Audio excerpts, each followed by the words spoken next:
Bonjour les balances, bienvenue pour ce tirage général du domaine sentimental qui s'adresse aux personnes célibataires. Donc on va regarder un petit peu ce qui se passe pour vous. Les énergies ici vont nous parler de vous vis-à-vis de votre vie sentimentale. La carte au-dessus, c'est un point de bascule qui va permettre d'arriver vers de nouvelles énergies ici à droite, plus propices à une concrétisation d'une relation sentimentale. Ensuite, j'ai interrogé deux oracles. Donc, le premier, ici, les portes du féminin, c'est un message qui vous est adressé. Ça peut être un avis, un conseil, une mise en garde également. Puis, le deuxième oracle, le chakra du cœur, lui, j'ai demandé un petit aperçu, en fait, de votre prochaine relation sentimentale, avoir un petit message d'ordre général. Voilà, donc c'est parti pour vos énergies aujourd'hui, pour comprendre un peu plus ce que vous vivez.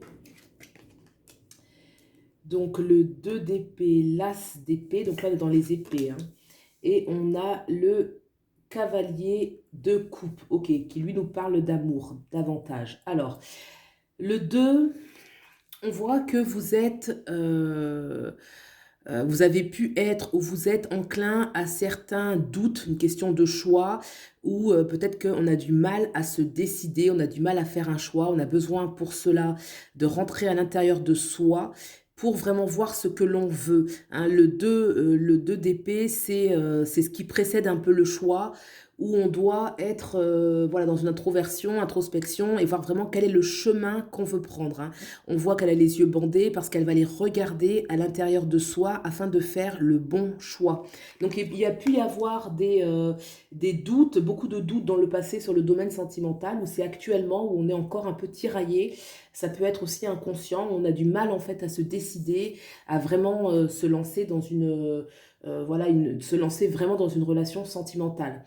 On a pour autant l'as d'épée qui dit que là, on est en train de choisir, hein, on est en train de choisir. L'as d'épée, c'est celui qui a la capacité de choisir, de manifester sa volonté.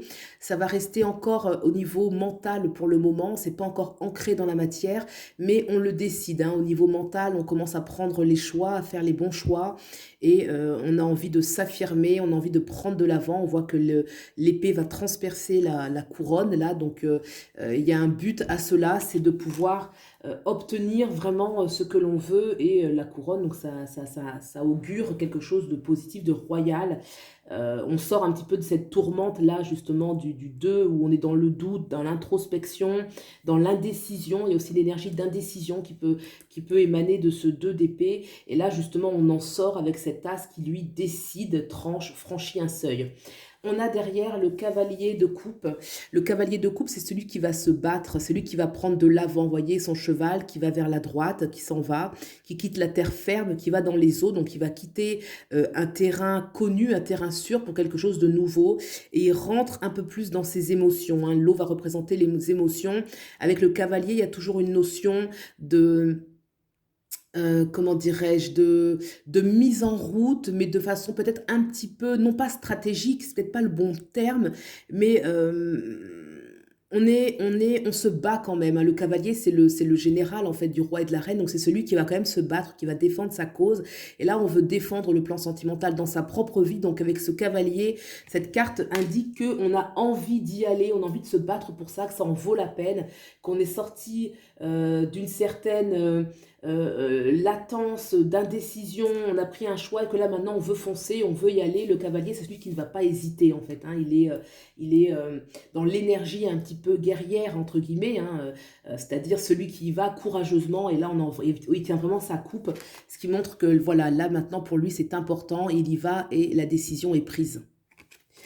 Voilà, donc on va regarder le point de bascule, puisque là c'est aujourd'hui, regardez un petit peu le point de bascule, ce qui va amener vers les nouvelles énergies. Alors, le 4 de coupe. Le 4 de coupe, c'est vrai que c'est une carte, normalement le 4 c'est la stabilité, hein, ça incarne toujours la stabilité, mais là pour autant on a ce personnage qui n'est pas dans un sentiment de stabilité, qui n'est pas dans un sentiment de plénitude. Il y a encore le doute, c'est-à-dire que l'énergie, pour moi c'est l'énergie un peu du doute qui peut toujours menacer. Et là on demande peut-être avec ce 4 de coupe de savoir voir ce que l'on a. Vous voyez, ce personnage, il a les les 3 coupes déjà qui sont là, mais il n'est pas satisfait. Il y a une 4e qui arrive, mais il ne la voit pas. Il ne la voit pas parce qu'il est plutôt concentré sur une sorte de nostalgie, une sorte de lassitude. On rentre encore on rentre encore à l'intérieur de soi, on est encore dans des hésitations, dans des doutes, et une invitation à avoir une autre attitude en fait vis-à-vis de la vie, parce on peut ne pas être capable de voir les cadeaux en fait qui nous sont offerts. Vous voyez cette 4e coupe qui est juste ici, hein, qui est apportée. Donc là, elle est plus au niveau du ciel. Là, elles sont sur la terre.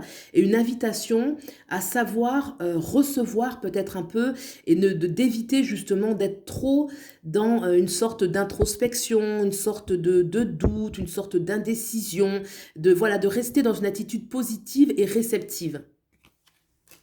Alors, une fois qu'on va savoir reconnaître un petit peu ce qu'il y a autour de soi, les cadeaux que peut nous donner la vie, de changer un peu peut-être cette attitude de trop grand doute, hein, parce qu'on a quand même commencé avec la carte du 2, hein, le 2 qui annonce toujours, vous voyez, ce personnage qui est peut-être trop introspectif, qui est trop dans le doute, trop dans l'interrogation.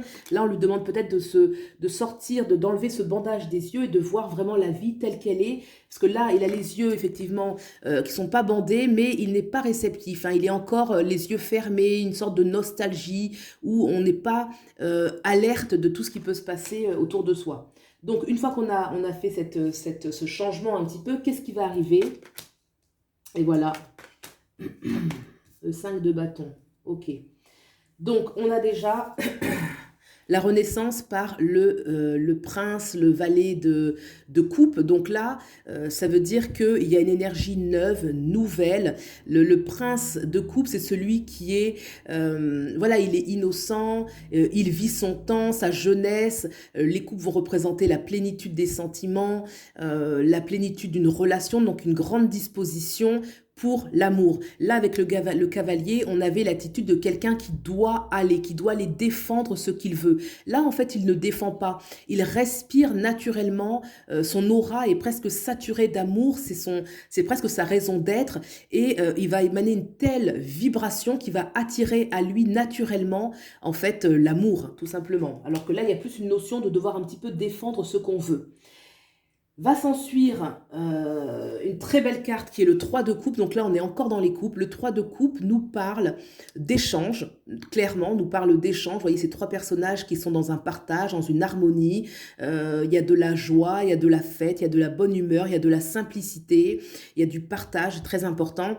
Donc ça veut dire, et puis on sent qu'il y a de la réciprocité. Donc avec ce 3 de coupe juste derrière cette tasse, ce valet de coupe, c'est ce que je vous disais, hein, il va attirer facilement puisqu'il va vibrer justement les émotions, l'amour, et donc forcément il va attirer à lui des personnes qui sont comme lui, une complémentarité, une harmonie, hein, aussi la notion d'harmonie, de partage, donc quelque chose de très propice à un échange authentique relationnel sur le plan sentimental. On a ce 5 de bâton. Alors, le 5 de bâton, c'est une autre énergie. Regardez. Le 5 de bâton, on voit des personnages qui sont, chacun tient son bâton et ils semblent se quereller, en tout cas, ils lèvent la voix, oui, ils défendent, en fait, chacun défend son opinion, chacun défend sa volonté, sa position, il y a une forme de confrontation. Moi, j'y verrais dans ce cas de figure. On vous rappelle en fait que, voilà, moi j'ai eu au début cette énergie de doute ou peut-être qu'on n'ose pas s'affirmer, hein. C'est pour ça qu'il y a, voilà, derrière justement cette énergie principale qui nous parle de la nécessité de s'affirmer. Et là, c'est une façon de nous rappeler que même si on peut être bien avec les gens, être dans une relation harmonieuse parce qu'il y a des échanges sincères de sentiments, de moments agréables passés ensemble, une invitation quand même à vous dire que des fois, il faut quand même oser s'affirmer. Oser dire ce que l'on pense aussi. Voilà, c'est-à-dire que lorsqu'on veut défendre son propre point de vue, des fois, il faut se confronter au point de vue différent des autres. Donc, une façon de dire que... pour certains, hein, ne pas être dans cette vision de l'amour, hein, on a une sorte de nostalgie ici d'un amour qui doit être parfait, parce que totalement harmonieux, parce que totalement sur la même longueur d'onde. Non, pas forcément. On peut être dans une certaine harmonie, une certaine sincérité, mais pour autant, il faut savoir affirmer ce que l'on pense soi-même et ne pas avoir peur des fois que ça prenne un petit peu l'apparence où les gens ne sont pas d'accord. C'est pas forcément l'énergie du conflit, c'est l'énergie où on s'affirme. Moi, je pense que c'est pour ça. Parce que là, on a quand même des très belles cartes qui parlent voilà, d'amour, de complicité, d'échange. Et là, bam, le 5 de bâton, où voilà, le 5 de bâton, c'est l'énergie quand même où on prend de l'avant parce qu'on va savoir s'affirmer. Donc, il faut vraiment le voir de façon positive et ne pas justement avoir peur de ce conflit. Des fois, si quelqu'un a un point de vue, vous, un point de vue différent, bah, il y a deux solutions. Soit vous dites rien et vous laissez l'autre pour éviter le conflit, ou soit au contraire, non, vous vous affirmez parce que c'est ce que vous pensez, vous ne pouvez pas vous trahir. Et pour cela, eh ben, il faut accepter qu'il y ait un petit échange qui soit pas... soit différent en fait. Hein. Moi je pense que c'est vraiment comme ça qu'il faut le lire. Donc le fait qu'on le mette ici dans le plan relationnel, sentimental, c'est une façon de vous dire quoi qu'il arrive, même si il y a l'harmonie, vous êtes dans une exaltation de sentiments, gardez à l'esprit de toujours vous affirmer, ça vous rendra que plus forte, que plus fort et ça permettra, ça apporte plus de respect en fait, de manière générale c'est ainsi fait, c'est comme ça. Voilà, et bien écoutez, on va regarder maintenant les deux cartes de l'oracle. Donc la première, c'est les portes du féminin. Quel est le message qu'on veut vous apporter? L'homme déviant. Alors, l'homme déviant. Alors, on va d'abord le lire. C'est une carte très chaude. Hein. On voit beaucoup de rouge comme ça, flamboyante là. Pour moi, l'homme déviant, ça va être... il va falloir le comprendre justement dans un premier temps. C'est-à-dire qu'il y a notre yin intérieur et notre yang. L'homme déviant, moi je dirais que il y a une notion où c'est comme si moi je dirais l'homme déviant, c'est-à-dire votre yang intérieur, peu importe que vous soyez une femme ou un homme, l'homme déviant n'ose pas passer à l'action. Il y a une notion où vous n'osez pas passer à l'action, que plutôt, voyez, l'homme qui est déviant, déjà le lire dans ce sens-là, l'homme qui est déviant, c'est celui qui n'ose pas passer à l'action. D'où aussi l'énergie qui est ici, où on vous dit affirmez-vous. Finalement, celui qui s'affirme, c'est une énergie yang. Là, je parlais en termes d'énergie, de polarité yin et yang. Celui qui s'affirme, c'est le yang. L'homme déviant, on n'ose pas affirmer. On voit justement que ce personnage ici féminin, il est pompé, on lui prend de l'énergie qui l'empêche justement d'avancer, parce qu'il y a quelque chose derrière qui lui prend de l'énergie. D'accord? Donc vraiment, oser justement, intérieurement, ne pas être en conflit justement avec cet homme intérieur, ce yang intérieur, de façon à oser aussi s'affirmer. On peut y voir aussi la notion de doute. Hein. Et moi, j'avais vu qu'il y avait une énergie de doute ici, là aussi de nostalgie. Faites attention à vos sous-personnalités, de ne pas vous auto-saboter, de ne pas semer, vous voyez, cette énergie comme ça intérieure qui vient vous prendre de l'énergie parce qu'elle vous enlève justement, elle vient prendre un peu de votre énergie au niveau du chakra du cœur, de votre confiance en vous. Hein, on va le lire comme ça. Bien évidemment, une invitation aussi à choisir, à être vigilant sur son partenaire de manière générale. On va le prendre aussi comme ça, d'être vigilant sur son partenaire et de chercher des relations où on n'est pas pompé finalement, on ne nous pompe pas notre énergie. Hein, d'où la notion de savoir s'affirmer et de ne pas être justement la personne qui est effacée parce qu'on va lui prendre de l'énergie. C'est un petit peu comme ça que je le ressens. D'accord ? On va regarder maintenant le message, le chakra du cœur. C'est vraiment un message général, une petite couleur pour avoir un petit aperçu un peu de la prochaine relation. Donc, adieu la routine.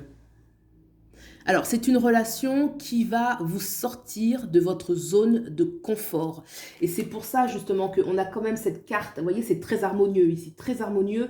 On a quand même le 5 de bâton qui augure qu'il va falloir changer sa façon de fonctionner. L'homme déviant, c'est aussi une carte qui demande une introspection, qui demande à savoir voir ces parts moins lumineuses, celles qui peuvent nous saboter. Adieu la routine, bon, c'est une relation qui de toute façon va vous sortir de votre zone de confort, qui va vous apporter beaucoup de choses positives, hein, c'est-à-dire que adieu la routine, on va vers un petit peu des nouvelles choses, de la nouveauté, des choses qui sont exaltantes, qui vont nous faire vibrer, bien évidemment, on va le prendre aussi dans ce sens-là. Adieu la routine parce que vous allez aussi sortir de ce que vous connaissez. La routine, c'est ce qu'on connaît. Donc, ce qu'on connaît aussi intérieurement, dans son fonctionnement, dans ses manières de se vivre et de se vivre dans une relation. Donc, pour moi, c'est une très belle carte. Ça reste général. Ça veut dire que c'est une relation qui, pour vous, ne sera pas banale et sera plutôt une relation qui vous fait prendre beaucoup, qui vous fait grandir, en fait, hein, qui va vous grandir. Voilà, et ben écoutez, j'espère que ce tirage vous a plu. Si c'est le cas, vous pouvez liker, vous abonner. Je vous remercie de soutenir la chaîne et puis je vous souhaite le meilleur. Pour une consultation individuelle pour aller plus loin, bien sûr, vous avez mes coordonnées en barre d'infos.